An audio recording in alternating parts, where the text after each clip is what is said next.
You said that Mkwanazi was well funded, or Mkwanazi is well funded to profiling.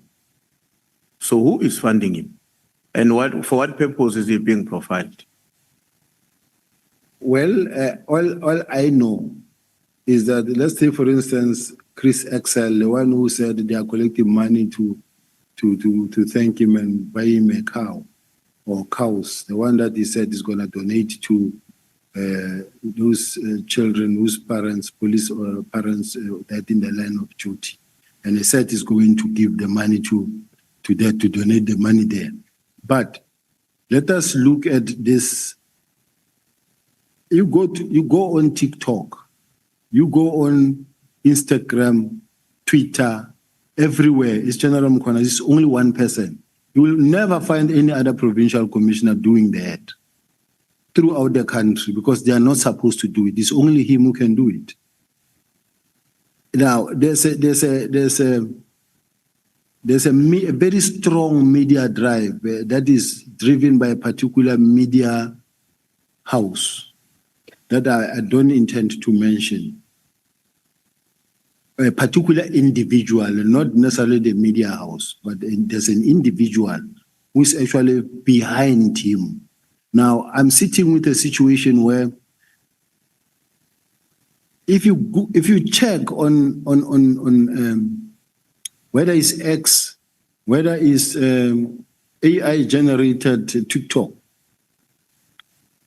I'm the most corrupt Satan you can ever find. Different every day. They will take Senzo Meyiwa, they'll take a lot of people, they'll take Ket Matlala, they'll take Pren Makoti, they'll take Louis Liebenberg, they'll talk many people.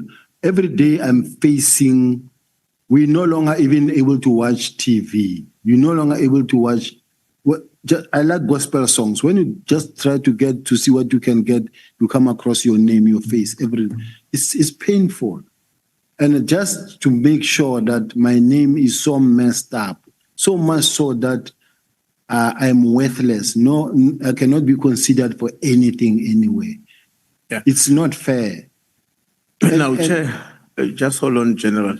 Chair, I'm going to have to raise this matter with you. I made an observation throughout the answer and questions that the general has a habit of steering off away from a question. And when he does that, more time is wasted and we end up not finishing our questions. The question here, you told us that Mkwanazi is well funded. My question was, who is funding him for what purpose? Now, you are going off and telling me about how your own reputation is being damaged in the public domain. I mean, quite frankly and honestly, that has nothing to do with my question. We can deal with that issue if you want us to deal with it, but at the moment I'm asking the question. You are saying to us, Mkwanazi is well funded. Now, Mkwanazi said many things here in the Republic and in this committee. If he's well funded and you know, and it may very well be that it's because of his funding that he's saying the things that he has done, we're entitled to know that. Because if you can't explain what you mean by him being well funded, then we would rather have to agree that that statement really does not hold in terms of facts. I will for now, Chair, agree that because I'm not in a position to put the facts on the table that says it's funded by so and so. All I know is what I heard him saying that he's been given an amount of money or a donation in relation to what they were giving him to supply the children of the. He said he's going to donate the money to the children that have lost their parents. But I cannot hear where I'm sitting say it's funded by so and so. Okay. Just on a matter that has arisen here, but maybe just to raise it in a different context. Am I correct to say that in your submission in this committee, you said that you have never met directly Paul O'Sullivan. I've never said that, Chair. You never said that. I've never said that. Okay, I remember you saying, I know him very well. Yes. So knowing him very well means also you have met with him at some I've point. met with him many times. No, I wanted to be sure because I was not, I might have missed that. Now, the November meeting that we are talking about, where the minister raised certain concerns about, I think, various task teams, but particularly about the PKTT. You make references to that meeting of November. Now, let me tell you what is of my particular interest about it.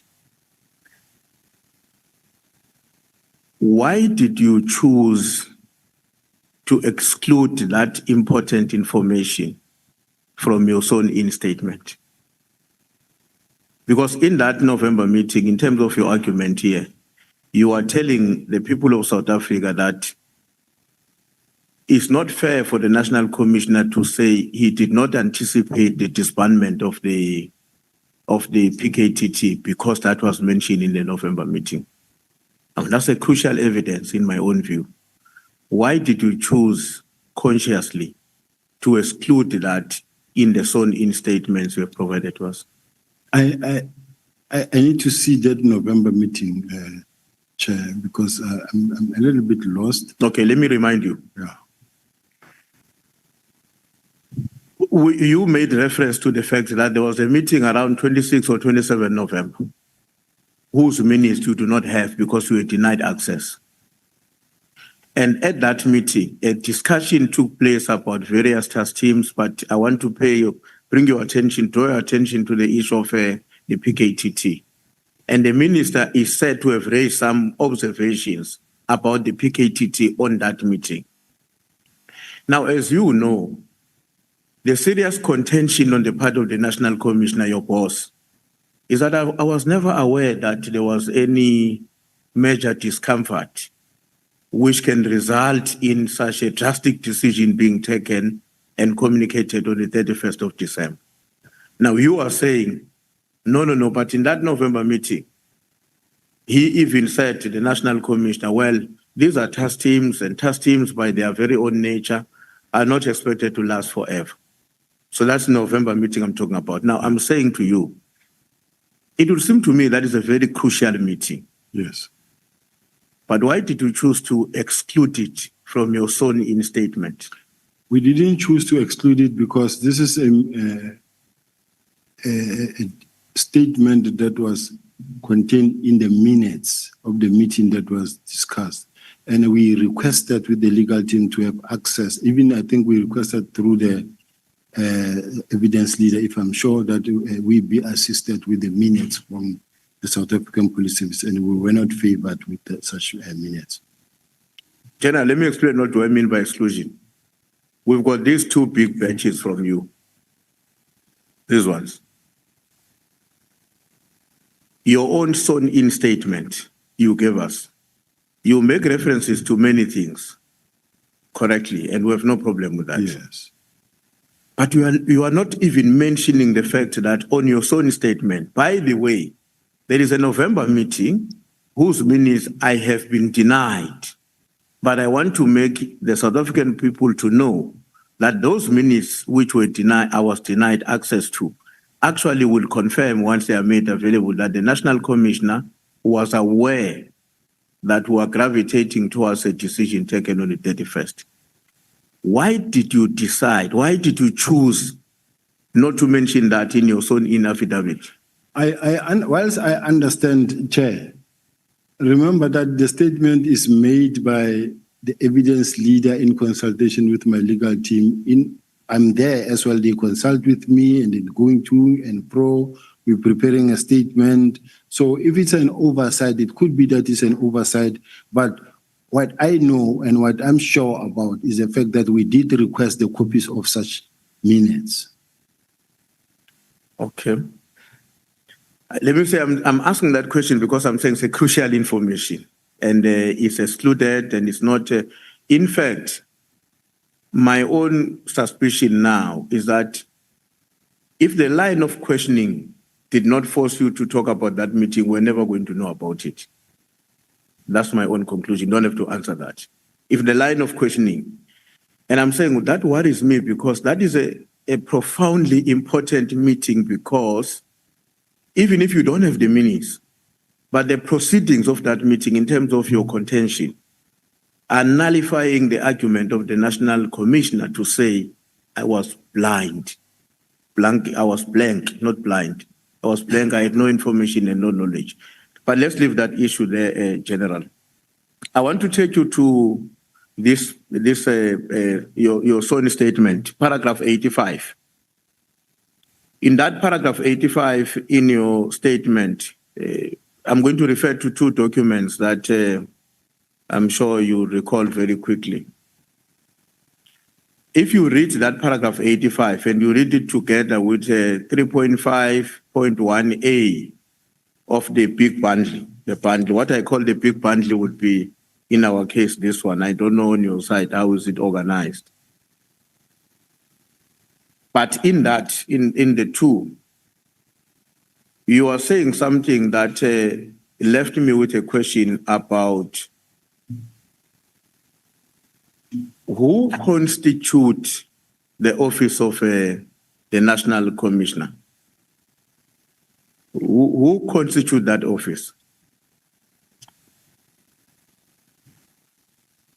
I don't know if are you able to get to 85? 85, let me read it for you. It says, is this one on your sworn statement? I'm trying to get the... You're trying to get the, okay.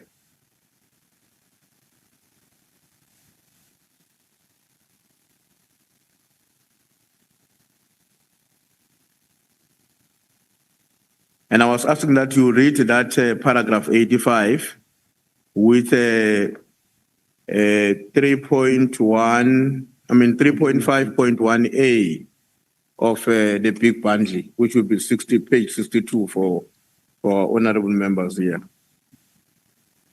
Paragraph 80, I'm on page 27, Chair, and the paragraph. Yes, you read that paragraph. If you understand that paragraph together with the one that is on 3.5.1a, dockets allocated to various investigations. Paragraph custody and or control of dockets in general. Yes, and then paragraph 85 there. And then you read it together with paragraph 3.5.1 of the big, what I call the big bundle, which is the additional bundle. The page is 62 for you colleagues of this one, page 62. So my question there, what constitutes the office of the National Commissioner, or who constitutes it, and who constitutes your office? At what point does your office and that of the National Commissioner get separated as his deputy? We are in the National Commissioner's office as the deputy. You are in his office? Yeah.